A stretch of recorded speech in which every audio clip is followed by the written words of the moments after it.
नमस्कार मित्र, आज आपण आलो होतो देवरुखला आणि वाटेत भूक लागली म्हणून गाडी लावली साईडला आणि आपण डबा वगैरे आणला होता. त्यामुळे पटकन हात वगैरे धुवून घेतले, जेवायला बसलो. अगदी मस्तपैकी जेवण होतं. पांड्याने अगदी स्प्राईट फोडला आणि मनसोक्त ती स्प्राईट पित होता. एक आजीबाई म्हशी घेऊन जात होती, तोपर्यंत मला लगेच एक आला फोन माझ्या मित्राचा. मला म्हणाला पालू गावामध्ये बैलगाडीची एक नांगरणी स्पर्धा आहे. तर लगेच आपण गाडीला स्टार्टर मारला आणि आपण निघालो पालू गावी. मस्तपैकी वातावरण होतं, हिरवगार अगदी झाडी आणि पावसानं अगदी चांगली सुरुवात केली नव्हती आणि आपण प्रॉपरली पोचलो पालू गावामध्ये. तिथून लेफ्ट मारला, कमानीतून आतमध्ये गेल्यानंतर एक वाटेत आजोबा भेटले. आजोबांना म्हटलं इथे स्पर्धा कुठे आहेत. आजोबांनी रस्ता सांगितला. त्याच्यानंतर आम्ही त्या गावात प्रॉपरली पोचलो. नाही बुलेट स्कोडा नको तो घोडा.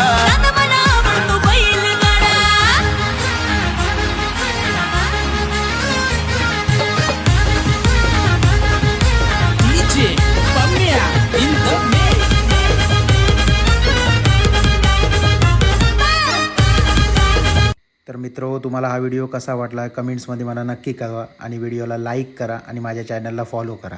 धन्यवाद.